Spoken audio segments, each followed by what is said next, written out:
Yes, welcome back to Disha Academy. So many of you might have started preparing for the Tier 2 examination. തീർച്ചയായും രണ്ടാം ഘട്ട പരീക്ഷയ്ക്കായിട്ടുള്ള വിദൂര ഒരുക്കങ്ങൾ നടത്തേണ്ട ഒരു സമയമാണിത്. നിങ്ങൾ എത്രയേറെ ശ്രദ്ധയോടും ജാഗ്രതയോടും കൂടിയാണോ Tier 1 എക്സാമിനേഷനെ നേരിട്ടത്, അതേ ജാഗ്രതയിൽ തന്നെ ഒരുപക്ഷെ അതിനേക്കാൾ കൂടുതൽ ജാഗ്രതയിൽ വേണം ഈ രണ്ടാം ഘട്ട പരീക്ഷയെ സമീപിക്കാൻ.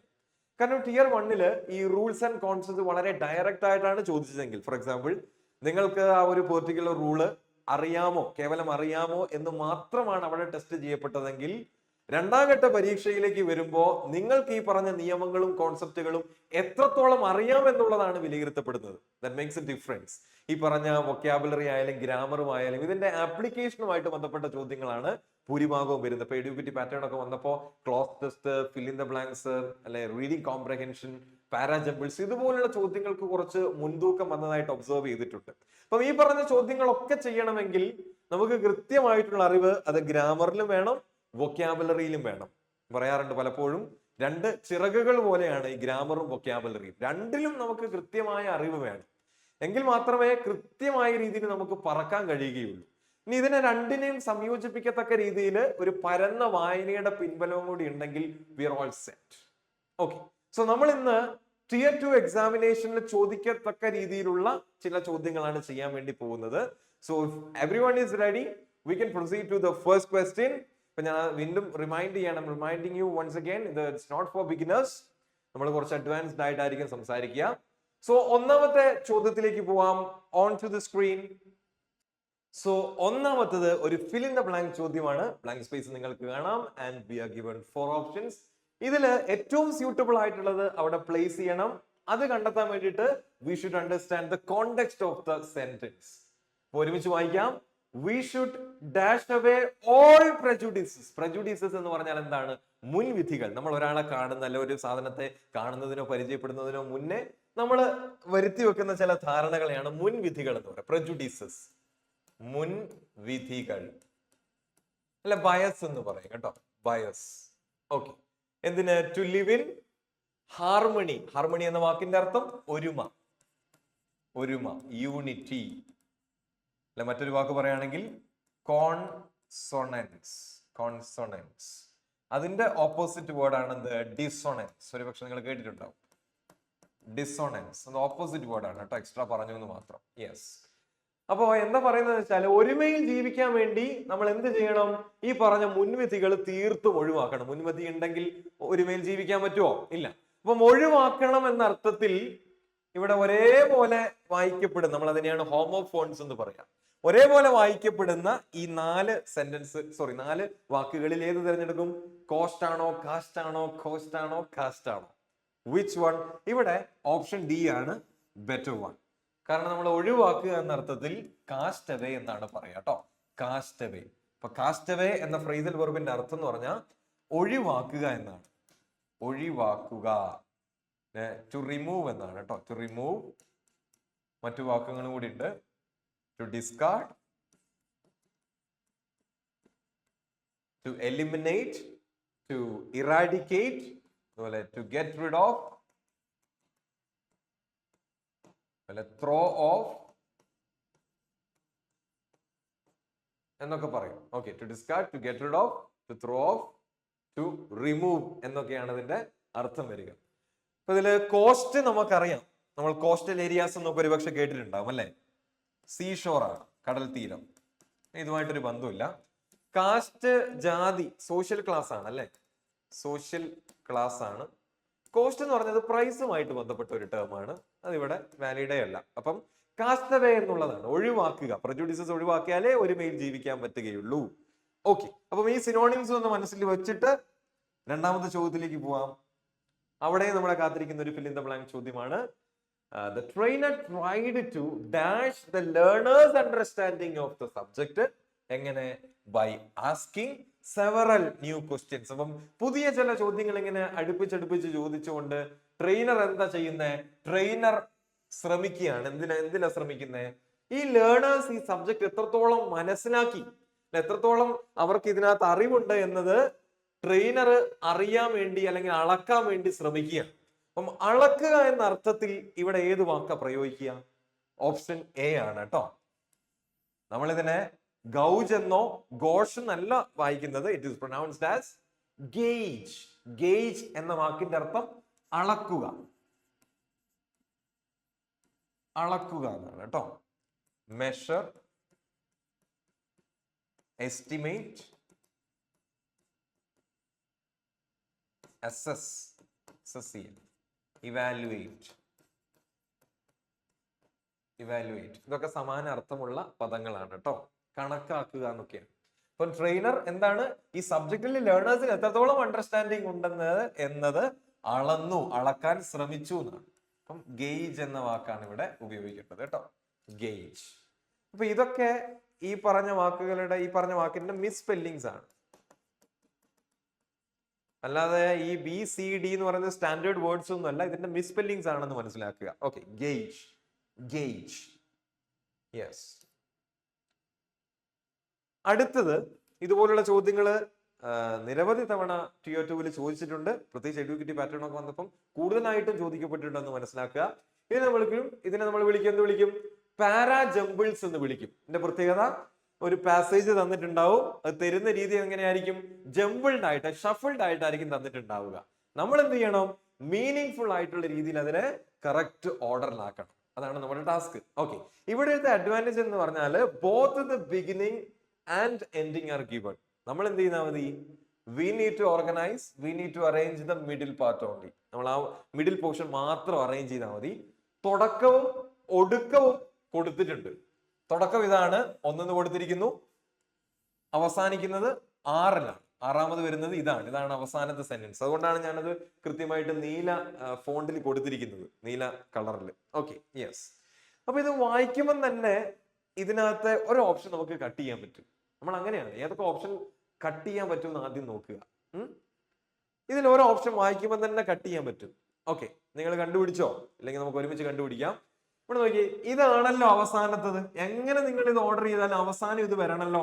ഓക്കെ, അവസാനം തുടങ്ങുന്നത് എങ്ങനെയാ? ദാൻ. ദാനിന്റെ അർത്ഥം എന്താ? കാൾ. അപ്പം ഈ ദാൻ ഇവിടെ വരണമെങ്കിൽ തൊട്ടപ്പുറത്ത് 5-മത് വരേണ്ടതിന്റെ കൂടെ നിർബന്ധമായിട്ടും കമ്പാരിറ്റീവ് അഡ്ജക്റ്റീവ് ഉണ്ടാവണം. കാരണം നമുക്ക് ഒരിക്കലും ദാന് വെറുതെ വെക്കാൻ പറ്റത്തില്ല. ദാനിന്റെ കൂടെ പെയറായിട്ട് തൊട്ടിപ്പുറത്ത് ആര് വരണം? ഒരു കമ്പാരിറ്റീവ് അഡ്ജക്റ്റീവ് മസ്റ്റ് ആണ്. കാരണം അത് കോമൺ ആയിട്ടുള്ള ഒരു കൊളോക്കേഷൻ ആണ്. കമ്പാരിറ്റീവ് അഡ്ജക്റ്റീവ് പ്ലസ് ദാന്, അങ്ങനെയേ വരത്തുള്ളൂ. അപ്പം 6-മത് ദാൻ ഇവിടെ വരണമെങ്കിൽ 5-മത് അവസാനിക്കുന്നത് ഒരു കമ്പാരിറ്റീവ് അഡ്ജക്റ്റീവ് ആയിരിക്കും. ഈ വെള്ളയെ കൊടുത്തിരിക്കുന്ന ഏതെങ്കിലും ഫ്രാഗ്മെന്റില് കമ്പാരിറ്റീവ് അഡ്ജക്റ്റീവ് ഉണ്ടോ? Yes, P. ഇവിടെ നോക്കിയേ, ഹയർ. കമ്പാരിറ്റീവ് അഡ്ജക്റ്റീവ് അല്ലേ?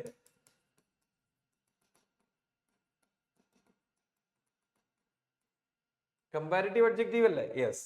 അപ്പം നമുക്ക് കിട്ടി, ഇതാണ് 5-ാം സ്ഥാനത്തിരിക്കേണ്ടത്. കാരണം 6-ന്റെ തൊട്ടിപ്പുറത്ത് കമ്പാരിറ്റീവ് അഡ്ജക്റ്റീവ് മസ്റ്റ് ആണ്. അപ്പൊ ഇതിൽ നിന്ന് നോക്കിയേ, പി ആദ്യം വരത്തക്ക രീതിയിലൊരു ഓപ്ഷൻ ഉണ്ട്, അവസാനത്തെ ഡി ഓപ്ഷൻ. നമുക്കത് കട്ട് ചെയ്യാം, കാരണം അത് വാലിഡ് അല്ല. പി എന്ന് പറയുന്ന 5-ാം സ്ഥാനത്താണ് നമ്മൾ ആദ്യമേ കണ്ടുപിടിച്ചു. ഓക്കെ, ഇനി നമുക്ക് ബാക്കിയുള്ളത് നോക്കാം. ബാക്കി 3 ഓപ്ഷൻസ് നമുക്കുണ്ട്. നോക്കാം നമുക്ക്. സി, ഇതാണല്ലോ തുടക്കം. India has been a land. India ഒരു ദേശമായിരുന്നു. Has been a land. അപ്പം എ ലാൻഡ് എന്ന് ചോദിക്കുമ്പോൾ വാട്ട് കൈൻഡ് ഓഫ് ലാൻഡ് എന്നൊരു ചോദ്യം അവിടെ അവശേഷിക്കുന്നില്ലേ? അപ്പം 2-മത് വരുന്നത് ഏത് ദേശം എന്ന ചോദ്യത്തിന് ഉത്തരം കൊടുക്കുന്നതായിരിക്കും അല്ലെ? ഏത് ദേശം? What kind of land? What land? A land of learning എന്ന് പറഞ്ഞൂടെ? Of learning through the ages. അപ്പൊ കാലാകാലങ്ങളായിട്ട് ഇന്ത്യ എന്ന് പറയുന്നത് അറിവിന്റെ അല്ലെങ്കിൽ ലേണിംഗിന്റെ ഒരു ദേശമായിട്ടാണ് അറിയപ്പെട്ടിരുന്നത്. അപ്പം ക്യൂവിൽ പിടിക്കാം നമുക്ക്. കറക്റ്റ്, നമ്മൾ നേരത്തെ 1-ൽ നിന്ന് എങ്ങോട്ടെത്തി? ക്യൂവിലേക്ക് എത്തി. അപ്പൊ അത് കറക്റ്റ് ആയിട്ട് ഇത് ബ്ലെൻഡ് ചെയ്യുന്നുണ്ട്. ഓക്കെ, അപ്പൊ ക്യൂവിൽ തുടങ്ങുന്നത് ഏതാടാ? Option B. നമുക്ക് നോക്കാം, ബാക്കിയുള്ളതും കൂടി ശരിയായാലേ അത് പരിഗണിക്കാൻ പറ്റത്തുള്ളൂ. Of learning through the ages. ഇനി ഇത് 5-മതാണെന്നറിയാം, പിന്നെ ഇത് 2-ൽ ഏതെങ്കിലും ഒന്നാണ് വരേണ്ടത്. ഓക്കെ, ഇവിടെ നോക്കിയ ബട്ടും നോട്ടും. നമ്മള് നോട്ട് ഓൺലി ബട്ട് ഓൾസോ പഠിച്ചിട്ടില്ലേ? അല്ലെ, അറിയത്തില്ലേ? നോട്ട് ഓൺലി കഴിഞ്ഞാൽ മാത്രമേ ബട്ട് ഓൾസോയ്ക്ക് പ്രാധാന്യമുള്ളൂ. ഒരിക്കലും ബട്ട് ഓൾസോ നോട്ട് ഓൺലി എന്ന് പറയാൻ not only but also. In the same way not കഴിഞ്ഞിട്ടല്ലേ ബട്ട് വരത്തുള്ളൂ അല്ലെ? നോട്ട് പറഞ്ഞ് അതിന് വിപരീതമായിട്ടുള്ളൊരു കാര്യം എക്സ്ട്രാ പറയുമ്പോഴാണ് ബട്ട് പറയേണ്ടത്, അല്ലെ? അപ്പം basically of learning through the ages കഴിഞ്ഞിട്ട് നമുക്ക് നേരെ ഇങ്ങോട്ടേക്ക് വെച്ച് നോക്കാം, കാരണം ഇതെല്ലാം നമുക്കറിയാം. Yes, not indeed in the sense that education has been universal. അപ്പം ഇന്ത്യ എന്ന് പറയുന്നത് ലേണിംഗിന്റെ ലാൻഡാന്ന് പറയുമ്പോ ഒരിക്കലും നിങ്ങൾ തെറ്റിദ്ധരിക്കരുത് എഡ്യൂക്കേഷൻ യൂണിവേഴ്സൽ, അതായത് എഡ്യൂക്കേഷൻ എല്ലാവർക്കും കിട്ടി എന്നതുകൊണ്ടാണ് ഇന്ത്യയെ ലേണിംഗിന്റെ ലാൻഡ് എന്ന് വിളിച്ചതെന്ന് ആരും തെറ്റിദ്ധരിക്കരുത്. ആ അർത്ഥത്തിലല്ല. എഡ്യൂക്കേഷൻ എല്ലാവർക്കും ലഭിച്ചു എന്നതുകൊണ്ടല്ല ലേണിംഗിന്റെ ദേശമാണെന്ന് പറഞ്ഞത്, മറിച്ച് but in the sense that learning has always been very highly valued. ഇപ്പൊ എല്ലാവർക്കും എഡ്യൂക്കേഷൻ കിട്ടിയെന്നുകൊണ്ടല്ല ഇന്ത്യയെ ലേണിംഗിന്റെ ലാൻഡ് എന്ന് വിളിച്ചത്, മറിച്ച് പഠിത്തത്തെ, എഡ്യൂക്കേഷനെ ഭയങ്കര വലുതായിട്ട് അവിടെ വാല്യൂ ചെയ്തിരുന്നു. ആൻഡ് ദ ലേർണഡ് മാൻ, പഠിച്ച വ്യക്തിക്ക് has been held in higher esteem, പിന്നെ നമുക്ക് നേരെ താഴത്തെ വെക്കാം, than the Warrier or the administrator. അങ്ങനെ വാല്യൂ ചെയ്തതിന് പറയാൻ കാരണം എന്താണെന്നറിയോ? ഒരു പഠിപ്പ് തികഞ്ഞ ഒരാളെ സംബന്ധിച്ച്, ഒരു പണ്ഡിതനെ സംബന്ധിച്ച് അദ്ദേഹത്തിന് ഒരു ഭരണാധികാരി അല്ലെങ്കിൽ ഒരു പടയാളിയേക്കാൾ കൂടുതൽ റെസ്പെക്ട് സമൂഹത്തിൽ കിട്ടിയിരുന്നു. പഠിച്ച ആളാണോ? നമ്മൾ പാണ്ടിപ്പടയനകത്ത് നീ പഠിച്ചവനാണോ എന്ന് മറ്റേ പ്രകാശ് രാജ് ചോദിക്കുന്നില്ലേ? പഠിച്ച ആണോ എന്ന് പറഞ്ഞിട്ട് ഒരു ചിക്കൻ പീസിങ് ഇട്ട് കൊടുക്കുന്നുണ്ട് അല്ലെ? അതേപോലെ പഠിച്ച ആളാണോ അയാൾക്ക് ഒരു റൂളറിനെക്കാളിലും ഒരു വാറിയറിനെക്കാളിലും റെസ്പെക്ട് കിട്ടിയിരുന്നു. ഇപ്പൊ നോക്കിയേ, ക്യൂവിൽ നിന്ന് നമ്മൾ നേരെ എങ്ങോട്ടേക്ക് ചാടി? എസ്സിലേക്ക് ചാടി. നോട്ട് ഏത് സെൻസിലാന്ന് വ്യക്തമാക്കാൻ വേണ്ടിയിട്ട്. അടുത്തത് നേരെ നമ്മൾ എങ്ങോട്ടേക്ക് ചാടി? ആറിലേക്ക് ചാടി. ഈ സെൻസിലല്ല, ഈ സെൻസിലാണ് എന്ന് കാണിക്കാൻ കുറച്ചും കൂടി ക്ലാരിറ്റി കിട്ടി. പിന്നെ നമ്മൾ നേരെ പോയത് പിയിലേക്കാണ്, അതായത് അഞ്ചാമത്തത്.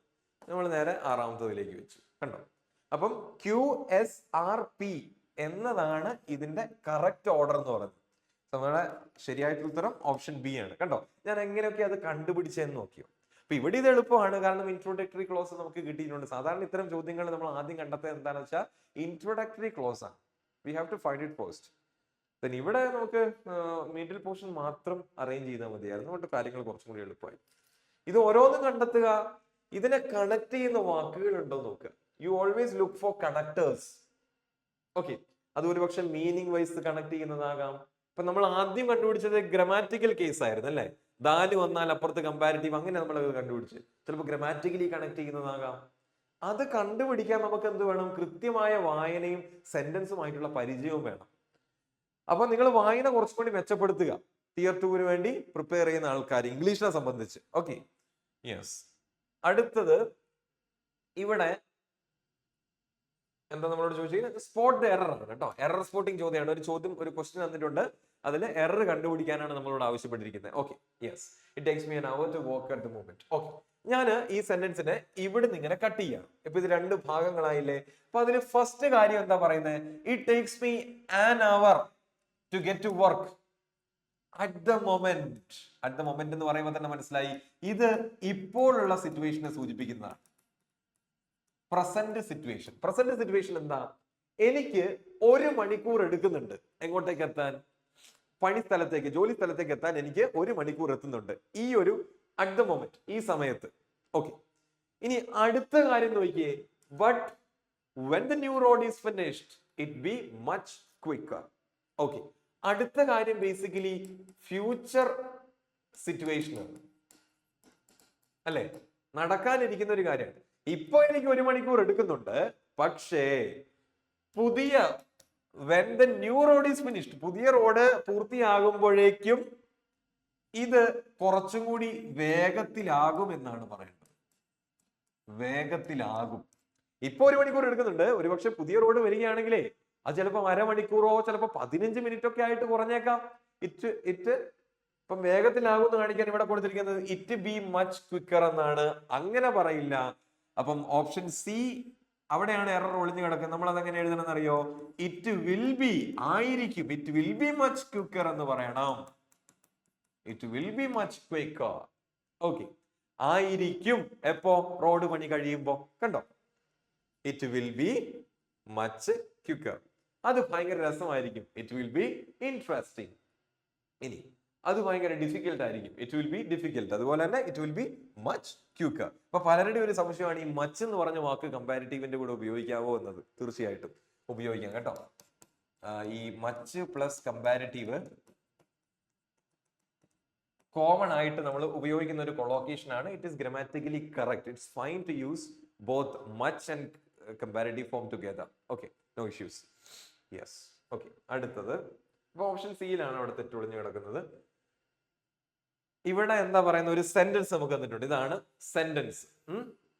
ആ സെന്റൻസിന്റെ തത്തുല്യമായിട്ടുള്ള പാസീവ് വോയിസ് കണ്ടുപിടിക്കാനാണ് പറഞ്ഞിട്ടുള്ളത്. അപ്പൊ ഇത് ആക്റ്റീവാണ്. ഇതിന്റെ പാസീവ് കണ്ടുപിടിക്കാനാണ് നമ്മളോട് പറഞ്ഞിട്ടുള്ളത്.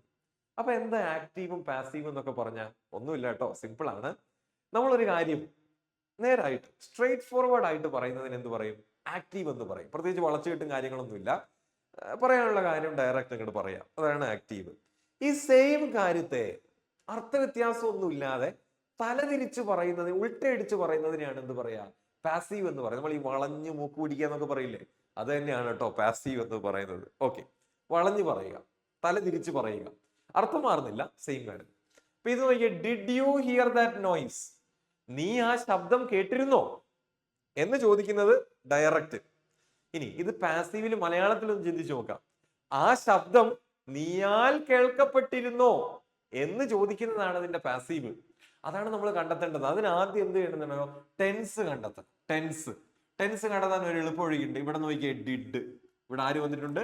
ഡിഡ്. അപ്പൊ നമ്മൾ മനസ്സിലാക്കേണ്ട കാര്യം, ഇവിടെ ഡിഡ് വന്നിട്ടുണ്ടെങ്കിൽ ആ sentence most probably it is likely to be in the simple past tense. Did വന്നോ അവിടെ എന്തായിരിക്കും? സിമ്പിൾ പാസ്റ്റ് ആയിരിക്കും. അതിനകത്ത് യാതൊരുവിധ അപ്പീലും ഇല്ല. ഓക്കെ, അത് മനസ്സിലാക്കുക. അപ്പൊ ടെൻസ് കിട്ടി. ഏതാ ടെൻസ്? ഡിഡിന്റെ പ്രസൻസ് ഉള്ളത് കൊണ്ട് തന്നെ സിമ്പിൾ പാസ്റ്റ് ആണ്. ഇനി നമുക്ക് ഒരു കാര്യം കൂടി കണ്ടെത്തണം. അതാണ് ഒബ്ജക്റ്റ് എന്ന് പറഞ്ഞാൽ. ഒബ്ജക്റ്റ് എന്ന് പറഞ്ഞാൽ മനസ്സിലായി കാണുമല്ലോ അല്ലെ? ഒരു സെന്റൻസിന്റെ ഒബ്ജക്റ്റ് എന്ന് പറഞ്ഞാല് പ്രവർത്തനം, അതായത് ക്രിയ. കേൾക്കുക എന്നാണല്ലോ ക്രിയ. ക്രിയയോട് എന്ത്, ആരെ എന്നീ രണ്ട് ചോദ്യങ്ങൾ ചോദിച്ചാൽ നമുക്ക് എന്തെങ്കിലും ഉത്തരം കിട്ടുന്നുണ്ടെങ്കിൽ അതായിരിക്കും ഒബ്ജക്റ്റ് എന്ന് പറഞ്ഞാൽ. അപ്പം കേട്ടു, എന്ത്? നോയ്സ്. അപ്പൊ നോയ്സ് എന്ന് പറയുന്നത് ഒബ്ജക്റ്റ് ആണ്. ഓക്കെ, അപ്പൊ ടെൻസ് കിട്ടി, പാസീവ് ഉണ്ടാക്കാനുള്ള ഒബ്ജക്റ്റ് കിട്ടി. കാരണം ശബ്ദം കേൾക്കപ്പെട്ടിരുന്നോ എന്നാണ് ചോദിക്കേണ്ടത്, ശബ്ദത്തിനാണ് പ്രാധാന്യം. അപ്പൊ ഒബ്ജക്റ്റ് കിട്ടി. ഇനി ഇതിന്റെ പാസീവ് സ്ട്രക്ചർ ഒന്ന് ഞാൻ പറഞ്ഞു തരാം. ഇങ്ങനെ വരിക, ആദ്യം ഒബ്ജക്റ്റ് എഴുതുക. നമുക്ക് ഒബ്ജക്റ്റ് കിട്ടിയല്ലോ, നോയ്സ് ആണ്, അത് ആദ്യം എഴുതുക. പ്ലസ് ഈ സിമ്പിൾ പാസ്റ്റിലുള്ള ഒരു ആക്റ്റീവിനെ പാസീവിലേക്ക് ആക്കുമ്പോൾ നമ്മൾ സ്വീകരിക്കേണ്ടത് ഒന്നെങ്കിൽ വാസ് അല്ലെങ്കിൽ വേറെ. ഇപ്പൊ ഈ പറഞ്ഞ ഒബ്ജക്റ്റ് സിംഗുലർ ആണെങ്കിൽ വാസ്, ഇവിടെ പ്ലൂരൽ ആണെങ്കിൽ ഇവിടെ വേറെ. ഓക്കെ, അങ്ങനെയാണ്. രണ്ടും കൂടി ഒരുമിച്ച് എഴുതരുത്, ഏതെങ്കിലും ഒന്ന്. ഓക്കെ, പ്ലസ് ക്രിയയുടെ V3 രൂപം. നമ്മൾ ശ്രദ്ധിക്കേണ്ട കാര്യം, പാസീവില് V3 എന്ന് പറഞ്ഞൊരു ഓപ്ഷനേ ഉള്ളൂ. നമ്മൾ V1 ഉപയോഗിക്കാൻ പറ്റില്ല, V2 ഉപയോഗിക്കാൻ പറ്റില്ല. Okay, only V3 is preferred. Okay, പിന്നെ ആരാ ചെയ്തതെന്ന് പറയാൻ ബൈ പ്ലസ് ആരാലാണ് കേൾക്കപ്പെട്ടത് അല്ലെങ്കിൽ ആരാലാണ് കഴിക്കപ്പെട്ടത്, കാണപ്പെട്ടത് എന്നൊക്കെ പറയാൻ വേണ്ടി ബൈ പ്ലസ് ഏജന്റ്. ഓക്കെ, അപ്പൊ ഇതാണ് ഇതിന്റെ പാസീവ്. നമുക്കൊന്ന് എടുത്ത് എഴുതിയാലോ? ഓക്കെ, നോയ്സ് ആണല്ലോ ഒബ്ജക്റ്റ്, അത് ആദ്യം എഴുതി. ഒബ്ജക്റ്റ് എന്ന് എഴുതി. നോയ്സ്, എന്ത് നോയ്സ്? ദാറ്റ് നോയ്സ്, അത് കൂട്ടി എഴുതണം. That noise. ഇനി വോയിസ്, നോയ്സ് സിംഗുലർ ആയതുകൊണ്ട് വാസ്. പിന്നെ V3, കേൾക്കുക എന്ന ക്രിയയുടെ V3, hear, heard, heard, V3, heard. Heard ആരാൽ കേൾക്കപ്പെട്ടു? നീയാൽ. നീയാൽ കേൾക്കപ്പെട്ടു എന്നാണ് ചോദിക്കേണ്ടത് അല്ലെ? നീയാൽ, ബൈ യു. ഇപ്പൊ നമുക്ക് ഏകദേശം സ്റ്റേറ്റ്മെന്റ് ആയി, പാസീവ് സ്റ്റേറ്റ്മെന്റ് ആയി. നമുക്ക് ചോദ്യമല്ലേ വേണ്ടത്? ചോദ്യമാക്കാൻ എന്ത് ചെയ്താൽ മതി? ഈ വാസിനെ നേരെ ഇങ്ങോട്ടേക്ക് കൊണ്ടായാൽ മതി. അപ്പൊ ഇതിന്റെ final output was that noise heard by you. ആ ശബ്ദം നീയാൽ കേൾക്കപ്പെട്ടിരുന്നോ? Was the noise heard by you? ഏതാണ്? ഓപ്ഷൻ ഡി അല്ലേ? നമുക്ക് കിട്ടിയ ഈ ഉത്തരവും ഇതും സെയിം അല്ലേ? Was that noise heard by you. അപ്പം option D is the correct answer.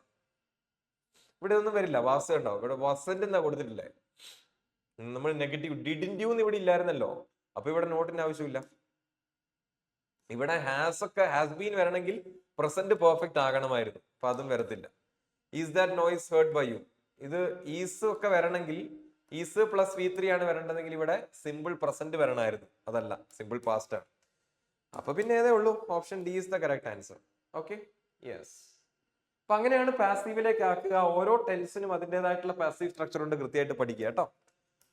Yes, അടുത്തത്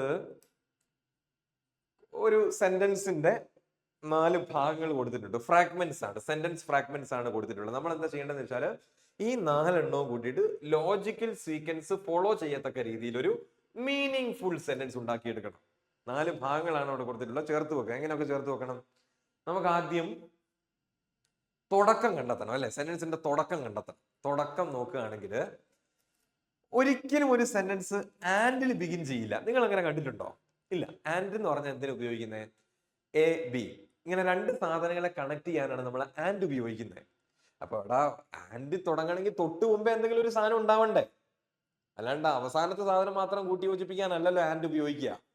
അപ്പൊ തുടക്കത്തിൽ വേണം. തുടക്കത്തിൽ ഇവിടെ ഒന്നും കൊടുത്തിട്ടില്ല. അപ്പം ആൻഡിൽ ഒരു സെന്റൻസ് ഒരിക്കലും തുടങ്ങുന്നില്ല. അപ്പം ഡിയിൽ തുടങ്ങില്ല എന്ന് മനസ്സിലാക്കി. പിന്നെ ദാറ്റ്, ഇവിടെ ദാറ്റ് എന്ന് പറയുന്ന ഒരു റിലേറ്റീവ് പ്രോനൗൺ ആണ്. നമ്മൾ റിലേറ്റീവ് പ്രോനൗണ് എന്തെങ്കിലും ഒരു കാര്യത്തിനോട് ബന്ധിപ്പിക്കാനാണ് ഉപയോഗിക്കുന്നത്. അപ്പൊ ഇതിന്റെ മുമ്പിൽ എന്ത് എന്നൊരു ചോദ്യം വരും ഇത് തുടക്കത്തിൽ ഇട്ടാല്. അപ്പൊ കാരണം ദാറ്റ് എനേബിൾ ഇറ്റ് എന്ന് പറയാൻ പറ്റില്ല. എന്ത് എനേബിൾ ചെയ്യുന്നു, എന്താ ചെയ്യുന്നതെന്നൊരു ചോദ്യം വരും. അപ്പൊ ഇത് രണ്ടും സിയും ഡിയും തുടങ്ങാൻ പറ്റില്ല. അപ്പൊ ഏതൊക്കെ ഓപ്ഷൻ കട്ട് ചെയ്യാം? 4ാമത്തെ ഓപ്ഷൻ പോയി. കാരണം ആൻഡിൽ ഒരു സെന്റൻസ് ഒരിക്കലും തുടങ്ങത്തില്ല. അപ്പൊ 4ാമത്തതിന്റെ സാധുത പോയി. പിന്നെ ABCD എന്നാണ് 3ാമത്തെ കൊടുത്തിരിക്കുന്നത്. ഇത് ഇങ്ങനെ ഒരിക്കലും വരത്തില്ല. കാരണം ഇതിനകത്ത് ചില വായിക്കുമ്പോൾ തന്നെ ചില logical sequence to form meaningful sentence. അപ്പൊ ഇതിങ്ങനെ തരത്തില്ല ഒരിക്കലും. ABCD തരത്തില്ല എന്നല്ല, ആക്ച്വലി അത് വായിക്കുമ്പോൾ തന്നെ അത് എറർ ഉണ്ട് ചില കാര്യങ്ങളൊക്കെ. പിന്നെ നമുക്ക് ഇവിടെ ഉള്ളത് 2 ഓപ്ഷൻസ് ആണ്. ഇതിൽ 2ൽ ഏതെങ്കിലും ഒന്ന് വേണം. അപ്പം 2ഉം ബിയിലാണ് തുടങ്ങുന്നത്. അപ്പൊ നമുക്ക് എന്ത് മനസ്സിലായി? ബി ആണ് ഫസ്റ്റ് വെക്കേണ്ടത്, ഫസ്റ്റ് ഭാഗം, ഫസ്റ്റ് പാർട്ട്. ഓക്കെ, അപ്പൊ നമ്മൾ ആദ്യം എന്ത് വെച്ചു? ബി വെച്ചു. B, in order for life to be livable. Livable means worth എന്നാണ് കേട്ടോ, വർത്താവുക. ലൈഫ് വർത്താകണമെങ്കിൽ എന്തോ ഒരു കാര്യം വേണം. ഈ ഇൻ ഓർഡർ ടു എന്നുള്ള വാക്കില്ലേ, അത് ആക്ച്വലി പർപ്പസ് സൂചിപ്പിക്കുന്നതാണ്.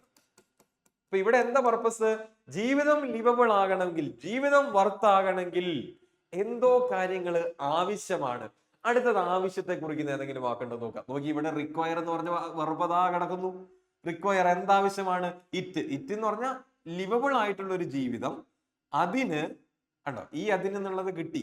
അതിന് it requires constant sustenance. Sustenance means support അല്ലെങ്കിൽ നറിഷ്മെന്റ് എന്നൊക്കെ പറയും കേട്ടോ. നറിഷ്മെന്റ്, സപ്പോർട്ട് അല്ലെങ്കിൽ നറിഷ്മെന്റ്. ഓക്കെ, അപ്പൊ അതിന് കോൺസ്റ്റന്റ് മീൻസ് സ്ഥിരമായ സപ്പോർട്ട് ആവശ്യമാണ്.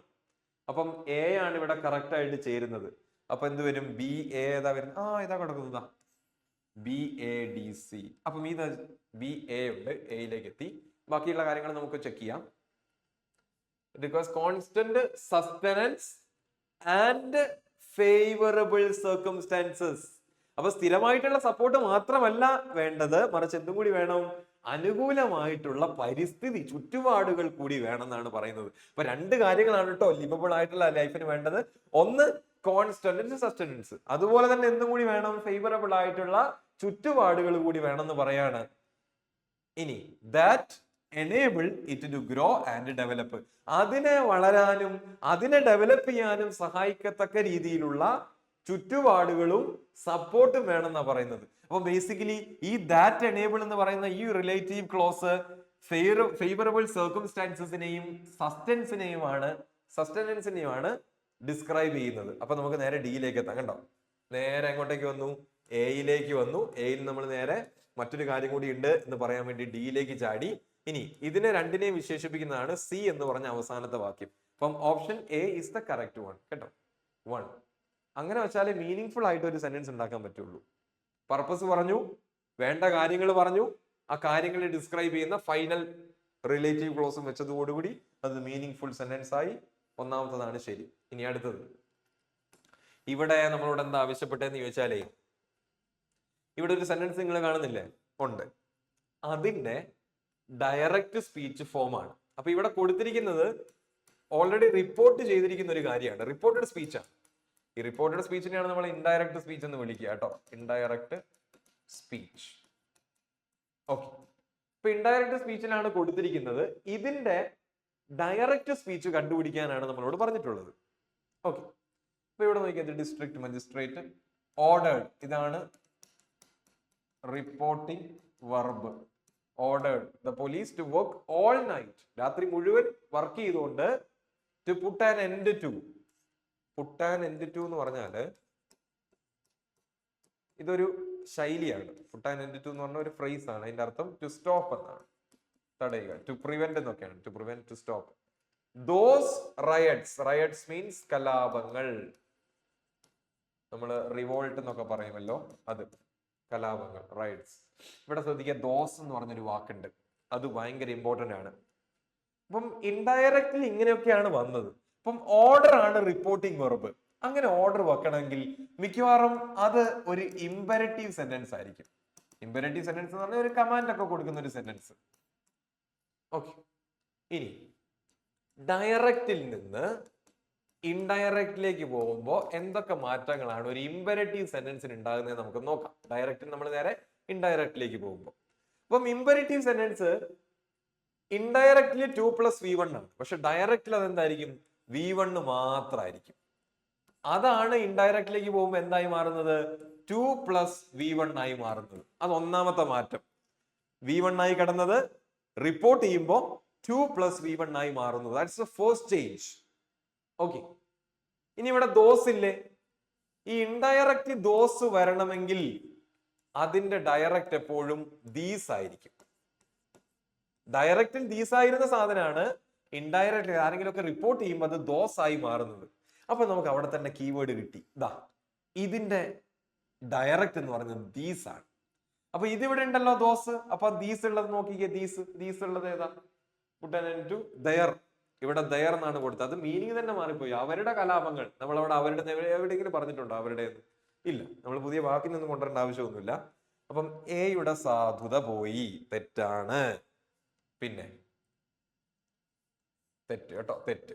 ഇനി ഇവിടെ ദീസ് ഒക്കെ ഏതൊക്കെയോ നമുക്ക് ദീസ്, ഇവിടെ ദീസ് ഉണ്ട് അല്ലെ? യെസ്, ദീസ് ഉണ്ട്. Work all night and put to end. അത് തെറ്റിയല്ലോ, അവിടെ തെറ്റി, അവിടെ തെറ്റി. നിങ്ങൾ നോക്കിയേ, ഇവിടെ നോക്കിയേ, പുട്ട് ടു എൻഡ്. അങ്ങനെ ഒരു ഫ്രേസ് ഉണ്ടോ? ഇത് ഇങ്ങനെ തന്നെ മുഴുവൻ പറയണ്ടേ? അയ്യോ, അത് മാഞ്ഞു പോയോ? ഓക്കെ, നമ്മൾ ഇങ്ങനെ തന്നെ മുഴുവൻ പറയണ്ടേ? Put and end to. ഇത് മുഴുവൻ മൊത്തത്തിൽ ഇങ്ങനെ തന്നെ പറയണം. പുട്ട് ടു ആൻഡ് എൻഡ് എന്നൊന്നല്ല പറയേണ്ടത്. അപ്പൊ അതും പോയി, അവിടെ സാധുത പോയി. മനസ്സിലായത്? എങ്ങനെ വാലിഡിറ്റി പോയെന്ന് മനസ്സിലായില്ലേ? പുട്ട് ആൻഡ് സോറി, ഇതല്ല, സി ആണല്ലേ. പുട്ട് ടു എൻഡ് പോയി, തെറ്റാണ്. ഇനി work all night to put and end. ഇവിടെ വെർ ഇസ് ടു? എവിടെ? ടു ഇല്ലല്ലോ. അപ്പം ഇതും തെറ്റാണ്. പിന്നെ ഏതേ ഉള്ളൂ? പിന്നെ ശരിയായിട്ട് ഓപ്ഷൻ ബി മാത്രമേ ഉള്ളൂ. ഓപ്ഷൻ ബി കണ്ടോ? ഇവിടെ നോക്കിയേ, ദീസ് ഉണ്ട്. ഇനി പുട്ട് ആൻഡ് എൻഡ് ടു, ഇത് മൊത്തം ഉണ്ട്. പുട്ട് ആൻഡ് എൻഡ് ടു ഉണ്ടോ? പുട്ട് ആൻഡ് എൻഡ് ടു, അത് മൊത്തം ഉണ്ട്. ആ ഫ്രേസ് മൊത്തം അവിടെ കിട്ടുന്നുണ്ട്. Okay, yes. അപ്പൊ option B is the correct one. Clear? അങ്ങനെയാണ് നമ്മളത് കണ്ടുപിടിച്ചത്. ക്ലിയർ ആണെന്ന് വിശ്വസിക്കുന്നു. അടുത്തത് ഇതും പാരാ ജംബിൾസ് ആണ്. ഒരു പാരഗ്രാഫ് വന്നിട്ടുണ്ട്. എങ്ങനെ തന്നത്? തലതിരിഞ്ഞാ തന്നത്. തലതിരിഞ്ഞ മീൻസ് ജംബിൾഡ്, ഷഫിൾഡ് ആയിട്ടാണ് തന്നത്. നമ്മൾ അതിനെ മീനിങ് ഫുൾ ആയിട്ടുള്ള ഒരു പാരഗ്രാഫിലേക്ക് മാറ്റിയെടുക്കണം. നമ്മൾ ഇതുമായിട്ട് ബന്ധപ്പെട്ട ഒരു ചോദ്യം നേരത്തെ ചെയ്തിരുന്നല്ലേ? അപ്പൊ അതിലെ അഡ്വാൻറ്റേജ് എന്തായിരുന്നു? തുടക്കം തന്നിട്ടുണ്ടായിരുന്നു. പക്ഷെ ഇവിടെ എന്തില്ല? തുടക്കമില്ല. അപ്പൊ the first thing we have to do എന്താണ്? To find the introductory clause. ഏത് വിഷയത്തെ കുറിച്ചാണ് ഇവിടെ സംസാരിക്കുന്നത്? ഇവിടെ എനിക്ക് തോന്നുന്നു ഒരു ചരിത്രവുമായിട്ട് ബന്ധപ്പെട്ട എന്തോ ആണ്. രാജാക്കന്മാരുടെ കാര്യമൊക്കെ പറയുന്നുണ്ട്. അപ്പം ആ തീം ഇൻട്രൊഡ്യൂസ് ചെയ്യുന്ന ഇൻട്രൊഡക്ടറി ക്ലോസ് ആദ്യം കണ്ടെത്തുക. അതിലെപ്പോഴും പേരുകൾ ഉണ്ടാവും. ഇവിടെ പേര് ഏതാ കാണുന്നത്? ഇവിടെ നോക്കി ഇറ്റ് എന്ന് പറയാൻ പറ്റില്ല. ഇറ്റ് എന്ന് പറഞ്ഞാൽ അതെന്നാണ്. അതെന്ന് ചോദിച്ചാൽ ഏതെന്നൊരു ചോദ്യം വരും അല്ലെ. ഇറ്റിലെ ആദ്യം തുടങ്ങാൻ പറ്റുമോ? ഇറ്റ് കൺവി. ഏത് കൺസിസ്റ്റ്, എന്തിനെ കുറിച്ചാണ് നീ പറയുന്നതെന്ന് ചോദിക്കില്ലേ. ഈച്ച് ഓഫ് ദ ഹോഴ്സസ് എന്ന് കൊടുത്തിട്ടുണ്ട്. നമ്മള് ആദ്യമേ പറഞ്ഞൊരു കാര്യം വീണ്ടും ഇൻട്രൊഡ്യൂസ് ചെയ്യുമ്പോഴാണ് ഈ ദ ഉപയോഗിക്കുന്നത്. ഓക്കെ, അപ്പം ആദ്യമേ തന്നെ ദാ ചേർത്ത് പറയുമ്പോൾ മുന്നേ പറഞ്ഞിട്ടുണ്ടായിരുന്നോ എന്നൊരു ചോദ്യം അവിടെ നിലനിൽക്കുക. അപ്പൊ അത് ആദ്യം വെക്കാൻ പറ്റില്ല. പിന്നെ ഹിസ് എന്ന് പറഞ്ഞു, അവന്റെ. അവന്റെ എന്ന് പറഞ്ഞാൽ ആരുടെ എന്നൊരു ചോദ്യം വരില്ലേ. ആരുടെ, ചുമ്മാ അവന്റെ എന്ന് പറഞ്ഞാൽ ആദ്യം തുടങ്ങാൻ പറ്റൂ. ഏതവന്റെ എന്നൊരു ചോദ്യം വരില്ലേ. അപ്പൊ അതും പറ്റില്ല. പിന്നെ ഓപ്ഷൻ സി മാത്രമേ ഉള്ളൂ. അവിടെയാണെങ്കിൽ ഒരു പേരും ഉണ്ട്. ആ ഇവിടെ നോക്കിയതാ ഓപ്ഷൻസ് നോക്കൂ, സി തന്നെയാണ്. അപ്പൊ എനിക്ക് മനസ്സിലായി നമ്മുടെ ഫസ്റ്റ് സാധനം എന്താണ്, സി ആണ്. സിയിൽ നിന്നാണ് നമ്മൾ ഓരോന്നിനെ കണക്ട് ചെയ്തു പോകേണ്ടത്.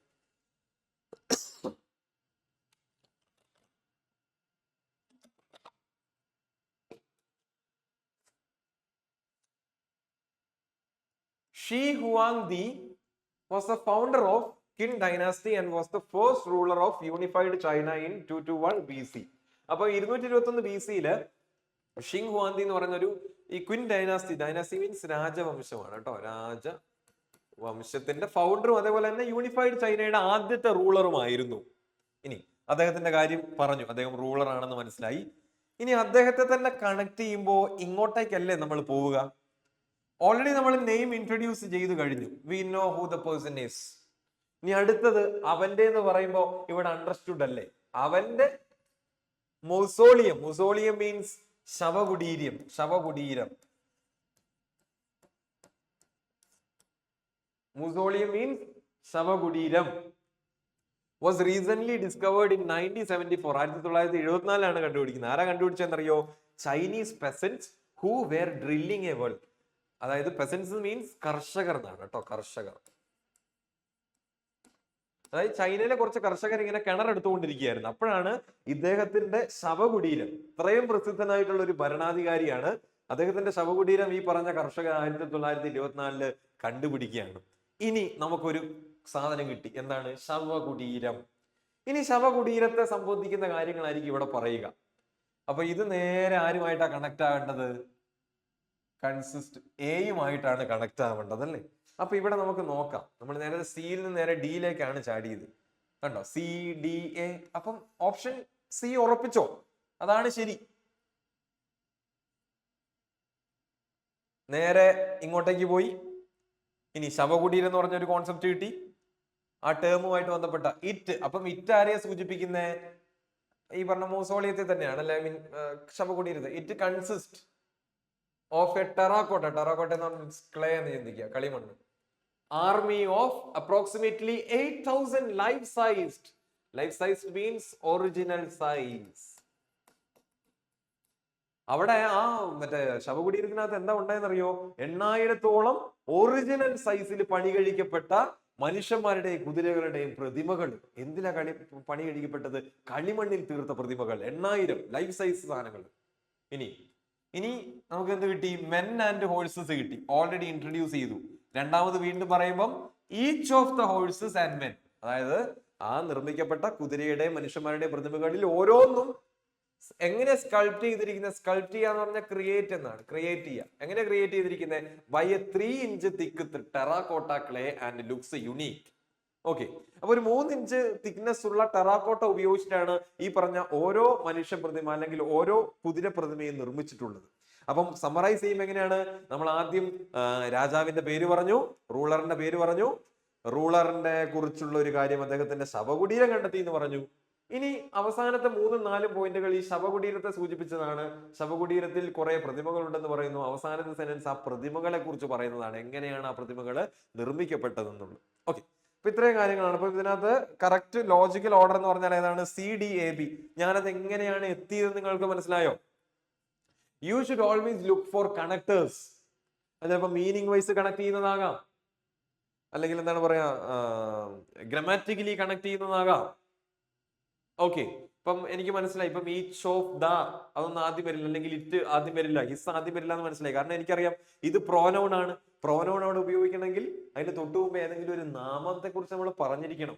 എന്നാലേ പ്രോനൗൺ ഉപയോഗിക്കുമ്പോൾ അണ്ടർസ്റ്റുഡ് ആവുള്ളൂ. അപ്പൊ അത് ഗ്രമാറ്റിക്കലി കണക്ടർ ആന്ന് പറയാം. ഇതേപോലെ കണക്ടേഴ്സ് കണ്ടുപിടിക്കുക. ഇൻട്രോഡക്ടറി ക്ലോസിന് അതിന്റെ ആദ്യം തപ്പുക. തീം മനസ്സിലായല്ലോ, തീം മനസ്സിലായി, ഇൻട്രോഡക്ടറി ക്ലോസ് കണ്ടെത്തുക, പിന്നെ അതിനെ കണക്ട് ചെയ്ത് ഓരോ കാര്യങ്ങൾ ഇങ്ങനെ വെച്ച് ചേർത്താൽ മതി. അപ്പം ഇത് വേഗത്തിൽ ചെയ്യുന്നിടത്താണ് നമ്മുടെ വിജയം. We don't have much time, നമുക്ക് അധികം സമയമില്ല എക്സാമിന്, അല്ലെ? സമയത്തിനുള്ളിൽ ചെയ്തു തീർക്കുക എന്നുള്ളതാണ്. അതിനെന്ത് വേണം? വായന വേണം, സെന്റൻസസുമായിട്ടുള്ള പരിചയം വേണം. അത് വായനയിലൂടെ മാത്രമേ നമുക്ക് കിട്ടത്തുള്ളൂ.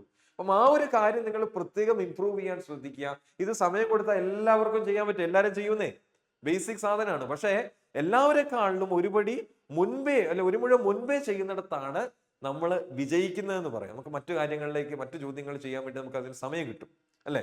യെസ്. അപ്പം വായന ശീലിക്കുക, പ്രത്യേകിച്ച് Tier 2 എക്സാമിന് വേണ്ടി പ്രിപ്പയർ ചെയ്യുന്ന ആൾക്കാര്. അടുത്തത് ഒരു കോൺവെർസേഷൻ ഉണ്ട്, രണ്ടാൾക്കാർ തമ്മിലുള്ള കോൺവെർസേഷൻ ആണ്. പക്ഷേ you can see a blank space here. അവിടെ എന്തോ ഒരു ഇഡിയം മിസ്സിംഗ് ആണ്. അവിടെ വെക്കാൻ പറ്റിയ ഇഡിയം ഏതാ? നമുക്ക് അതിന്റെ കോണ്ടെക്സ്റ്റ് നോക്കാം കേട്ടോ. ഇപ്പൊ പേഴ്സൺ എ പറയാണ്, I M so nervous, I don't think I should make this speech tomorrow. എനിക്ക് തോന്നുന്നില്ല നാളത്തെ സ്പീച്ച് ഞാൻ ചെയ്യണമെന്ന്, കാരണം ഞാൻ ഭയങ്കര നെർവസ് ആണ്. അപ്പൊ രണ്ടാമത്തെ ആൾക്കാർ ഇതിനോട് പ്രതികരിക്കുകയാണ്. രണ്ടാമത്തെ ആൾ എന്താ പറയുന്നത്? No, you are just getting dash, you have prepared for this. നീ ഇതിന് നന്നായിട്ട് ഒരുങ്ങിയിട്ടുണ്ട്, നീ ഇപ്പൊ അനുഭവിക്കുന്നത് അത് എന്തോ ആണെന്നാണ് പറയുന്നത്. അപ്പൊ അവിടെ എന്ത് വെക്കും? സി, അയാൾ നാളെ ഒരു വലിയ കാര്യം ചെയ്യാൻ വേണ്ടി പോവാണ്. അപ്പൊ തീർച്ചയായിട്ടും ടെൻഷൻ ഉണ്ടാവില്ലേ? സ്വാഭാവിക പ്രതികരണമാണല്ലേ ടെൻഷൻ ആവുക എന്നുള്ളത്. അങ്ങനെ പെട്ടെന്ന് നെർവസ് ആവുന്നതിന് നമ്മൾ കോൾഡ് ഫീറ്റ് എന്നാ പറയാ. Cold feet, to get cold feet എന്ന് പറഞ്ഞാൽ അതിന്റെ അർത്ഥം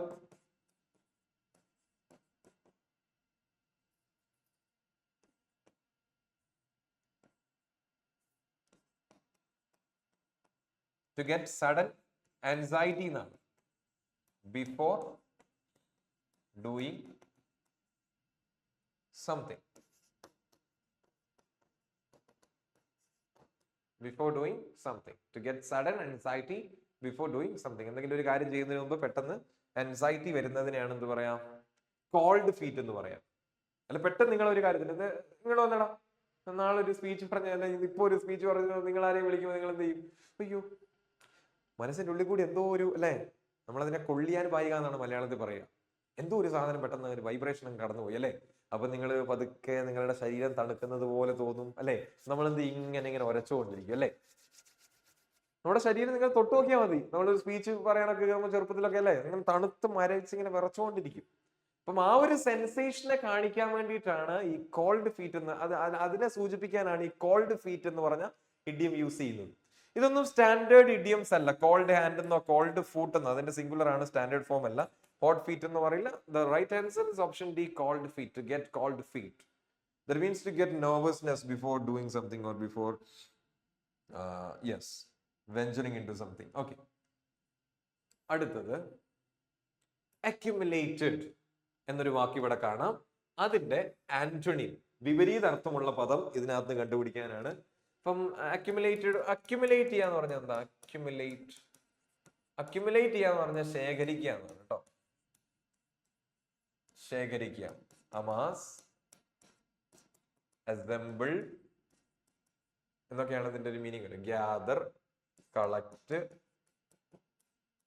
ഇതാണ് അമാസ് ചെയ്യുക, ശേഖരിക്കുക. അപ്പം അക്യുമുലേറ്റഡ് എന്ന് പറഞ്ഞാൽ ശേഖരിക്കപ്പെട്ട, അക്യുമുലേറ്റഡ്. അപ്പൊ അതിന്റെ ഓപ്പോസിറ്റ് എന്ന് പറഞ്ഞാൽ സ്കാറ്റേർഡ് ആണ്, അല്ലെ? അക്യുമുലേറ്റഡിന്റെ ഓപ്പോസിറ്റ് ഏതാണ്? സ്കാറ്റേർഡ് ആണ്, ചിതറിക്കപ്പെട്ട, അല്ലെ? ശേഖരിക്കപ്പെട്ടതും അതിന്റെ ഓപ്പോസിറ്റ് ചിതറിക്കപ്പെട്ടതും. Dispersed, dispersed. ഈ ബഞ്ചഡ് എന്ന് പറഞ്ഞാലും ഗാർണേഡ് എന്ന് പറഞ്ഞാലും അതിന്റെ ഒരേ അർത്ഥമാണ് കേട്ടോ. ഗ്യാതേർഡ് എന്ന് തന്നെയാണ്, ഗ്യാതേർഡ് അല്ലെങ്കിൽ കളക്റ്റഡ് എന്ന് തന്നെയാണ് അതിന്റെ അർത്ഥം. സിനോണിംസ് ആണ് കേട്ടോ. ബയ്യാണ് സിനോണിംസ്. സ്പെയർ ചെയ്യാന്ന് പറഞ്ഞാല് വെറുതെ വിടുക, വെറുതെ വിടുക എന്നാണ് spare. I spared your life. Okay, please spare me, എന്നെ വെറുതെ വിട്ടാലും. സ്കാറ്റേർഡ്. അപ്പൊ അതിന്റെ കറക്റ്റ് ആന്റണി നമുക്ക് കിട്ടി. Yes, okay. വീണ്ടും ഒരു വാക്ക്, ആ വാക്കിന്റെയും വിപരീത പദം ജനറസ്. എന്താ ജനറസ് എന്ന്? ജനറസ് ആയിരിക്കുക എന്ന് പറഞ്ഞാൽ എന്താ? അതൊരു ക്വാളിറ്റിയാണ് ജനറസ് എന്ന് പറഞ്ഞാൽ. മലയാളത്തിൽ അതിനെ ഉദാരമതി എന്ന് പറയും. ഉദാരമനസ്കൻ, ഉദാരമതി, അല്ലെങ്കിൽ ദയാലുവായിട്ടുള്ള, അല്ലെ, ദയാലു. യെസ്, അതായത് നമ്മള് ദാനശീലൻ എന്നാണ്. ദയാലു എന്നല്ല, കുറച്ചും കൂടി നല്ലൊരു ടേം എന്ന് പറഞ്ഞാൽ ദാനശീലൻ എന്നാണ്. നമ്മൾ ഈ വാരി കോരി ആൾക്കാർക്ക് സഹായം വേണ്ടി ഇങ്ങനെ ചെയ്യാൻ വേണ്ടി വെമ്പുന്ന ആൾക്കാരില്ലേ, എന്തും എടുത്തോളൂ, എന്നെ തന്നെ ഞാൻ ഇങ്ങനെ തന്നിരിക്കുകയാണ്, അങ്ങനെ പറയുന്ന ആൾക്കാരില്ല. അതിനാണ് ജനറസ് ആയിരിക്കുക എന്ന് പറയുന്നത്, ദാനശീലൻ. ഓക്കെ, അപ്പൊ ഇതിന്റെ ഓപ്പോസിറ്റ് എന്താ? എല്ലാവർക്കും വാരിക്കോരി കൊടുക്കുന്നതിന്റെ ഓപ്പോസിറ്റ് എന്ന് പറഞ്ഞാല് സെൽഫിഷ് ആണ്. ഓപ്പോസിറ്റ് വേർഡ് ഏതാ? സെൽഫിഷ് ആണ്, സെൽഫ് സെന്റേർഡ്.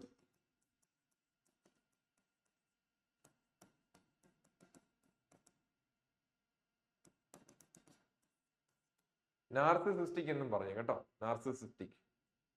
അൾട്രൂയിസ്റ്റിക് എന്നും ബെനവലന്റ് എന്നും മാഗ്നാനിമസ് എന്നും പറഞ്ഞാല് ഒരേ മീനിങ് ആണ്, സിനോണിംസ് ആണ് കേട്ടോ, സിനോണിംസ് ആണ്. ഇതും സിനോണിമാണ്.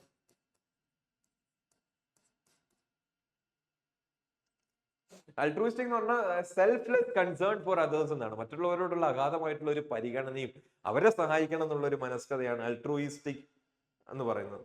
ബെനവലന്റ്, മാഗ്നാനിമസ്, ജനറസ്, ഇതൊക്കെ ഒരേ അർത്ഥമുള്ള വാക്കുകളാണ്.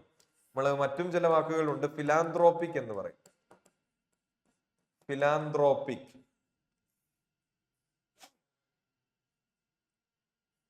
ഫിലാന്ത്രോപ്പിസ്റ്റ് എന്ന് പറയാറുണ്ട്. കൈൻഡ് എന്ന് പറയും കേട്ടോ, കൈൻഡ്. അതുപോലെ ചാരിറ്റബിൾ എന്നൊരു വാക്കും കൂടി ഉണ്ട്, ചാരിറ്റബിൾ. ഇതൊക്കെ അതിന്റെ സിനോണിംസ് ആണ് കേട്ടോ. Altruistic, benevolent, generous, magnanimous, philanthropic, kind, charitable. കണ്ടോ, ഇത്രയും സാധനം നമുക്ക് കിട്ടി. Okay, yes. So keep them in your mind. അടുത്തത് ഫിൽ ഇൻ ദ ബ്ലാങ്ക് ആണ്.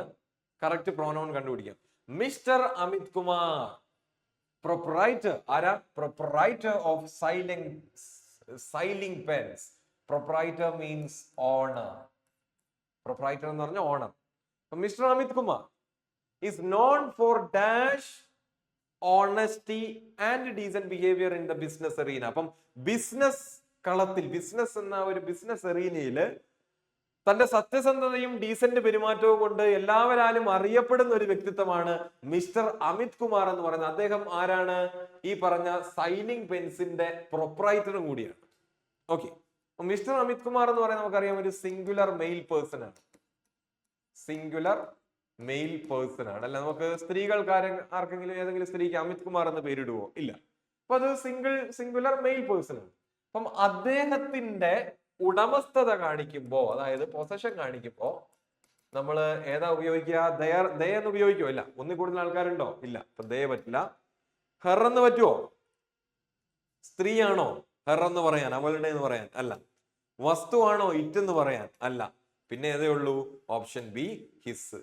അവന്റെ സത്യസന്ധതയും ഡീസന്റ് ബിഹേവിയർ ആണ് അമിത് കുമാറിന്റെ. അപ്പം ഹിസ് ആണ് ഇവിടുത്തെ കറക്റ്റ് ഓപ്ഷൻ. നമ്മൾ ഇവിടെ ശ്രദ്ധിക്കേണ്ടത് പ്രോനൗൺ ആന്റിസിഡന്റ് എഗ്രിമെന്റ് ആണ്.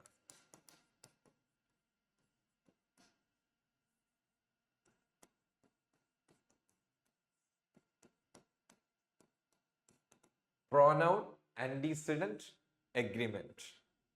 ഓക്കെ, എന്ന് വെച്ചാൽ നമ്മൾ ഏതെങ്കിലും ഒരു നാമത്തിന് പകരമാണല്ലോ ഈ പ്രോനൗൺ യൂസ് ചെയ്യുന്നത്. അങ്ങനെ നമ്മൾ ഏത് നാമത്തിന് പകരമാണോ പ്രോനൗൺ യൂസ് ചെയ്യുന്നത്, ആ നാമത്തെ നമ്മൾ എന്ത് വിളിക്കും? ആന്റിസിഡന്റ് എന്ന് വിളിക്കും. പകരം ഉപയോഗിക്കുന്ന പ്രോനൗണും. അപ്പൊ ഈ പ്രോനൗണും ആന്റിസിഡന്റും, ഇത് നമ്മൾ നൗണാന്ന് വിചാരിക്കുക. ഈ നൗണിന് പകരം ഉപയോഗിക്കുന്ന പ്രോനൗൺ ആണ് ഇത്. ഇത് ആന്റിസിഡന്റ്, ഇത് പ്രോനൗൺ. ഈ ആന്റിസിഡന്റും പ്രോനൗണും തമ്മിൽ ഒരു എഗ്രിമെന്റ് വേണം. എങ്ങനെ എഗ്രിമെന്റ് എന്നറിയോ? ജെൻഡറിലും നമ്പറിലും. അതായത് ഈ നൗണ് പുരുഷനാണെങ്കിൽ പുരുഷനെ സൂചിപ്പിക്കുന്ന പ്രോനൗൺ ആയിരിക്കും ഇവിടെ, സ്ത്രീ ആണെങ്കിൽ സ്ത്രീയെ സൂചിപ്പിക്കുന്നത്. ഇനി നമ്പർ എന്ന് പറഞ്ഞാൽ ഈ നൗണ് സിംഗുലർ ആണെങ്കിൽ ഇതിന് ബദലായിട്ട് ഉപയോഗിക്കുന്ന പ്രോനൗൺ സിംഗുലർ ആയിരിക്കണം. ഈ നൗണ് പ്ലൂറൽ ആണെങ്കിൽ ഇതിന് ബദലായിട്ട് ഉപയോഗിക്കുന്ന പ്രോനൗണും പ്ലൂറൽ ആയിരിക്കണം. There should be an agreement in terms of gender and number. ആര് തമ്മിൽ? Between the pronoun and an antecedent. കേട്ടോ, നമ്മൾ സബ്ജക്ട് ഓർ എഗ്രിമെന്റ് എന്നൊക്കെ പറയാറുണ്ട്. അപ്പൊ ഈ പ്രോനൗണും ആന്റിസിഡന്റും എഗ്രിമെന്റ് വളരെ പ്രധാനപ്പെട്ടതാണ്. അതുമായിട്ട് ബന്ധപ്പെട്ട ചോദ്യങ്ങൾ വരാറുണ്ട്. അങ്ങനെ അപ്പം ഇത് വളരെ താരതമ്യേന ഭയങ്കര എളുപ്പമുള്ള ഒരു ചോദ്യമായിരുന്നു. Okay, yes. ഇത് tier 2 വന്നതാണ്. ഓക്കെ, വീണ്ടും ഒരു സെന്റൻസിന്റെ ഫ്രാഗ്മെന്റ്സ് തന്നിട്ടുണ്ട്. എന്താ നമ്മളോട് ആവശ്യപ്പെട്ടിരിക്കുന്നത്? ഇതെല്ലാം കൂടി ചേർത്ത് വെച്ചിട്ട് മീനിങ് ഫുൾ ആയിട്ടുള്ള ഒരെണ്ണം ഉണ്ടാക്കാൻ വേണ്ടിയിട്ടാണ് കേട്ടോ. Okay, yes. അപ്പൊ നമുക്കറിയാം ഒരു നോർമൽ സെന്റൻസ് ബിഗിൻ ചെയ്യുന്നത് subject plus verb plus object എന്നാണ് അല്ലെ. അപ്പൊ നമുക്ക് ആദ്യം എന്താ കണ്ടെത്തേണ്ടത്? ഇതിന്റെ തുടക്കം കണ്ടെത്തണം, അതായത് സബ്ജക്റ്റ് കണ്ടെത്തണം. ഇവിടെ നമ്മൾ ശ്രദ്ധിക്കേണ്ട കാര്യം, സബ്ജക്റ്റിന്റെ സ്ഥാനത്ത് എപ്പോഴും ഒരു നൗണോ അല്ലെങ്കിൽ പ്രോനൗണോ ഒക്കെയാണ് വരിക. പ്രോനൗൺ അങ്ങനെ വരാറില്ല, നൗൺ തന്നെയാണ് പൊതുവെ വരാറ് സബ്ജക്റ്റിന്റെ സ്ഥാനത്ത്. ഓക്കെ, ആദ്യമായിട്ടൊരു കാര്യം പറയുകയാണെങ്കിൽ നൗൺ വരും. ഇപ്പൊ ഇവിടെ നൗൺ ഉണ്ടോ? Beginning in the 19th century was long a mystery and the origin of the moon, 3 competing. ഇപ്പൊ ABD C ആണല്ലേ. ഇപ്പൊ എല്ലാത്തിലും ഓപ്ഷൻ ഉണ്ട്. അപ്പൊ ഇതൊരിക്കലും വരില്ല. വാസിൽ ഒരു സെന്റൻസ് തുടങ്ങില്ല, ബി പോയി. പിന്നെ beginning in the 19th century 3 competing theories to emerge to solve it എന്ന് പറയുന്നുണ്ട്. അപ്പം ഇറ്റ് ഏതാന്നൊരു ചോദ്യം വരും അല്ലെ. അപ്പൊ അതും കൂടി തുടക്കത്തിലെ ഇറ്റ് നമുക്ക് വെക്കാൻ പറ്റത്തില്ല. ഏതിറ്റ്, എന്ത് സോൾവ് ചെയ്യാൻ എന്ന് ചോദിക്കില്ലേ. പിന്നെ ഏതാണ്? The origin of the moon, ഇത് നമുക്ക് വെക്കാം. ഇപ്പൊ സിയിൽ തുടങ്ങുന്ന ഏതാ? ഇത്. അപ്പൊ ഇതൊന്നും നമുക്ക് നോക്കി വെക്കാം. എന്താ, ഇതൊന്ന് അണ്ടർലൈൻ ചെയ്തിട്ടുണ്ട്. C, the origin of the moon. കണ്ടോ, സബ്ജക്ട് ഏതാണ്? ചന്ദ്രന്റെ ഉത്ഭവം.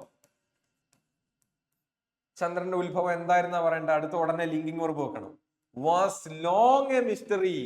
ഈ ചന്ദ്രന്റെ ഉത്ഭവം എന്ന് പറയുന്നത് കുറെ കാലങ്ങളായിട്ട് വലിയൊരു രഹസ്യമായിട്ട് നിന്നിരുന്ന ഒരു കാര്യമായിരുന്നു. Was long history and 3 competing to solve it beginning in the 19th century എന്ന് പറയുന്നത് and beginning the 9th century. ഇവിടെ നോക്കിയാൽ CB, കറക്റ്റ് ആണല്ലോ. സിയിൽ നേരെ നമ്മൾ കറക്റ്റ്, സിയിൽ നേരെ ബിയിലേക്ക് പോയി. സി ആണ് ആദ്യം ഇൻട്രൊഡക്ടറി, അതായത് സബ്ജക്ട് അതാണ്. പ്ലസ് വെർബ് ഏതിലാ വരുന്നത്? വാസ് ആണ്. ഇപ്പം ബി, നേരെ ബിയിലേക്ക് ചാടി. CB. പിന്നെ വേറെ ഓപ്ഷൻ അവിടെ പ്രസക്തി ഇല്ല. ഇത് തന്നെയാണ് ഉത്തരം. കണ്ടുപിടിച്ചു. AD, എ വന്നു, നേരെ എങ്ങോട്ടേക്ക് പോയി? എയിലേക്ക് പോയി. എയിൽ നേരെ എങ്ങോട്ടേക്ക് വന്നു? ഡിയിലേക്ക് വന്നു. കണ്ടോ, CBAD, ഇതാണ് കറക്റ്റ്. ഇൻ ദ ബിഗിനിങ്, 19ാം നൂറ്റാണ്ടിന്റെ തുടക്കത്തില് 3 കോമ്പീറ്റിംഗ് തിയറീസ് എമേർജ് ചെയ്ത്. എമേർജ് ചെയ്യുന്ന പറഞ്ഞാൽ വന്നു എന്നാണ്. കം എവിടെ? To solve it. എന്ത്? ഈ ഇറ്റ് ഇപ്പൊ മനസ്സിലായി. ഇറ്റ് ഏതാ? Origin of the moon. അത് ഭയങ്കര രഹസ്യമായിട്ട് നിന്നിരുന്ന ഒരു കാര്യമായിരുന്നു. ഭയങ്കര ഒരു വലിയൊരു രഹസ്യമായിരുന്നു, എങ്ങനെയാണ് ചന്ദ്രൻ ഉണ്ടായത്. അപ്പൊ ഈ 19ാം നൂറ്റാണ്ടിന്റെ തുടക്കത്തിൽ ഒരു 3 തിയറീസ് ഇതിന്റെ ഒറിജിനെ സോൾവ് ചെയ്യത്തക്ക രീതിയിൽ എമേർജ് ചെയ്തിരിക്കുകയാണ്. അത്രയേ ഉള്ളൂ ആ സെന്റൻസ്. അപ്പൊ മൊത്തത്തിൽ ഇങ്ങനെ കൂട്ടി വായിക്കുക കേട്ടോ. The origin of the moon was a long mystery and the beginning in the 19th century 3 competing theories emerged to solve it. Full stop ഇട്ട് നമ്മുടെ പരിപാടി കഴിപ്പിക്കണം. കഴിഞ്ഞു, അത്രേ ഉള്ളൂ. ഓക്കെ, വെരി ഈസി അല്ലേ. അടുത്തത്, no other book in the series captivated. Captivated എന്ന് പറഞ്ഞാൽ അട്രാക്റ്റഡ്, ആകർഷിക്കുക. Attracted readers as dash as the final instalment. അപ്പൊ ഒരു സീരീസ് ഉണ്ട്. അപ്പൊ ആ സീരീസിൽ ഒരു 10 ബുക്ക് ഉണ്ടെന്ന് വിചാരിക്കുക. ആ 10 ബുക്കിൽ വെച്ച് നോക്കുകയാണെങ്കിൽ ആ 10ാമത്തെ ബുക്കിനെക്കാളും കൂടുതൽ റീഡേഴ്സിനെ അട്രാക്ട് ചെയ്തിട്ടുള്ള മറ്റൊരു ബുക്ക് ഇല്ല എന്നാണ് പറയുന്നത്. ഫൈനൽ ഇൻസ്റ്റാൾമെന്റിന്റെ അത്ര ആൾക്കാരെ പിടിച്ചിരുത്തിയ മറ്റൊരു ബുക്ക് ആ ഒരു സീരീസിനകത്ത് ഇല്ല എന്നാണ് പറയുന്നത്. No other book in the series captivated. ഇവിടെ നിങ്ങൾ 2 എണ്ണം കാണുന്നുണ്ടോ? ആസും കാണുന്നുണ്ടോ? പൊതുവെ നമ്മൾ ആസും ഉപയോഗിക്കുമ്പോൾ ഒന്നെങ്കിൽ അഡ്ജക്റ്റീവ് ഉപയോഗിക്കും, അല്ലെങ്കിൽ ആഡ്വർബ് ഉപയോഗിക്കും. അങ്ങനെയാണ് പൊതുവെ ഉപയോഗിക്കുക. ആസിന്റെയും നടുക്ക് ഒന്നെങ്കിൽ അഡ്ജക്റ്റീവോ അല്ലെങ്കിൽ ആഡ്വർബോ എഴുതണം. ഓക്കെ, അപ്പൊ ഇവിടെ ഈ ക്യാപ്റ്റിവേറ്റഡ് എന്ന് പറഞ്ഞത് വെർബാണ്. ശരിക്കും ഇതിന്റെ നടുക്കുള്ള ആ ഒരു സാധനം എന്ന് പറയുന്നത് ഈ വെർബിനെ വിശേഷിപ്പിക്കേണ്ടതാവണ്ടേ. അപ്പൊ യഥാർത്ഥത്തിൽ ഇവിടെ ഒരു ആഡ്വർബ് ആണ് വരിക. ആഡ്വർബിനാണ് ചാൻസ് കൂടുതൽ. ഇവിടെ മോസ്റ്റും മോറും നിൽക്കുന്നുണ്ട്. ഒരിക്കലും മറ്റൊരു കാര്യം കൂടി പറഞ്ഞുതരാം. ആസിന്റെയും നടുക്ക് ഒരിക്കലും കമ്പാരിറ്റീവ് ഫോമോ സൂപ്പർലേറ്റീവ് ഫോമോ ഉപയോഗിക്കാൻ പാടില്ല. ഒരിക്കലും കൂടി പറഞ്ഞുതരാം. ആസും ഉണ്ടെന്ന് വിചാരിക്കാം. പ്രത്യേകിച്ച് കമ്പാരിസണിലാണ് നമ്മൾ ഇത് ഉപയോഗിക്കുന്നത്. ആസും ഉണ്ട്. ഇതിന്റെ നടുക്ക് ഒരിക്കലും മോറ് ചേർത്ത കമ്പാരിറ്റീവോ മോസ്റ്റ് ചേർത്ത സൂപ്പർലേറ്റീവോ ഉപയോഗിക്കാൻ പാടില്ല. That will be completely wrong. Okay, നമ്മൾ അവിടെ പോസിറ്റീവ് ഫോം മാത്രമേ ഉപയോഗിക്കാൻ പാടുള്ളൂ. അപ്പൊ അങ്ങനെ കാണുമ്പോ മോറും മോസ്റ്റ് ഉപയോഗിക്കാൻ പാടില്ല. അപ്പം എയുടെയും ബിയുടെയും സാധുത അവിടെ തന്നെ പോയി. കാരണം നമുക്ക് കമ്പാരിറ്റീവ് സൂപ്പർലേറ്റീവ് ഉപയോഗിക്കാൻ പറ്റത്തില്ലല്ലോ. We are allowed to use only positive form. പിന്നെ മെനി അവിടെ പറ്റില്ല. കാരണം ഈ മെനി അൺകൗണ്ടബിൾ നൗൺസിന്റെ കൂടെ ഉപയോഗിക്കുന്നുണ്ട്, അതിന്റെ ക്വാണ്ടിറ്റി അല്ലെ, അൺകൗണ്ടബിൾ നൗൺസിന്റെ കൂടെയാണ്. അപ്പൊ മെനിയും പറ്റില്ല. പിന്നെ മച്ച് എന്ന് പറയുന്ന ഒരു ആഡ്വർബ് ആണ്. ആക്ച്വലി ആഡ്വർബ് ആയിട്ടും യൂസ് ചെയ്യും മച്ച്. ഏതാണ്? Option C is the correct answer, as much.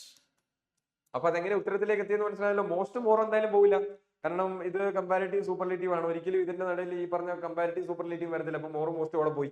പിന്നെ മെനിയാണ്. മെനി അങ്ങനെ തോത് കാണിക്കുന്ന കോണ്ടെക്സ്റ്റിൽ നമ്മൾ ഉപയോഗിക്കാറില്ല. It shows quantity. ആരുടെ ക്വാണ്ടിറ്റി? അൺകൗണ്ടബിൾ അല്ല, കൗണ്ടബിൾ ആണ് കേട്ടോ. വെരി സോറി, കൗണ്ടബിൾ നൗൺസിന്റെ എണ്ണാൻ പറ്റുന്ന നാമങ്ങളുടെ ക്വാണ്ടിറ്റി കാണിക്കാൻ വേണ്ടിയിട്ടാണ്. പിന്നെ മച്ചാണ്, അത് അഡ്ജക്റ്റീവ് ആയിട്ട് adverb ആയിട്ട് യൂസ് ചെയ്യാറുണ്ട്. ഇവിടെ ക്യാപ്റ്റിവേറ്റഡ് എന്ന വെർബിനെ വിശേഷിപ്പിക്കത്തക്ക രീതിയിലുള്ള adverb ആയിട്ടാണ് വരിക. അപ്പൊ മച്ച് വരും കേട്ടോ. Okay, yes. അടുത്തത് the last question. Select the most appropriate word for the given description. One word substitution ആണ്. One who cannot make a mistake. ഒരു മിസ്റ്റേക്ക് വരുത്താൻ സാധ്യതയില്ലാത്ത ഒന്നിനെ എന്ത് വിളിക്കും? അതിപ്പോ ഒരു വ്യക്തിയാകാം, സാധനമാകാം. മിസ്റ്റേക്ക് വരുത്താൻ കഴിയില്ല, അതിനെ നമ്മൾ ഇൻഫോളിബിൾ എന്ന് വിളിക്കും. ഇൻഫോളിബിളിന്റെ അർത്ഥം തെറ്റില്ലാത്ത അല്ലെങ്കിൽ തെറ്റ് വരുത്താൻ കഴിവില്ലാത്ത ആണ് കേട്ടോ, തെറ്റില്ലാത്ത. ഓക്കെ, അപ്പൊ ഇതാണ് ഇതിന്റെ കറക്റ്റ് വേർഡ് എന്ന് പറയുന്നത്. അപ്പം ഇന്നവിറ്റബിൾ എന്ന് പറഞ്ഞാൽ എന്താ? മരണം ഇന്നവിറ്റബിൾ ആണ്, ഒഴിവാക്കാനാവാത്ത എന്നാണ് കേട്ടോ. അൺഅവോയ്ഡബിൾ.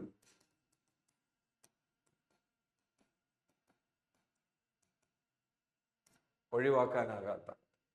ഇംപ്രഗ്നബിൾ എന്ന് പറഞ്ഞാൽ cannot be defeated എന്നാണ്.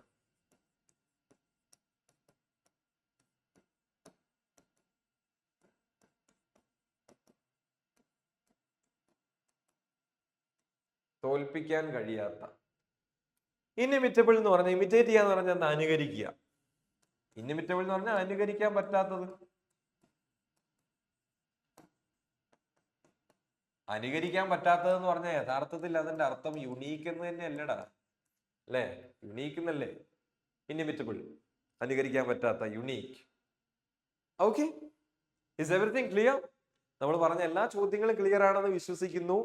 എന്തെങ്കിലുമൊക്കെ സംശയം ഉണ്ടെങ്കിൽ, എന്തെങ്കിലുമൊക്കെ കാര്യം കൂട്ടിച്ചേർക്കണമെങ്കിൽ തീർച്ചയായിട്ടും കമന്റിൽ പറയാം. അത് മറ്റുള്ളവർക്കും എനിക്കും ഒക്കെ ഹെൽപ്ഫുൾ ആയിരിക്കും കേട്ടോ. Okay, so thanks for watching the video. അടുത്ത വീഡിയോയിൽ കാണാം കേട്ടോ. കുറച്ചധികം ചോദ്യങ്ങളുമായിട്ട് അടുത്ത വീഡിയോയിൽ കാണാം. So happy learning.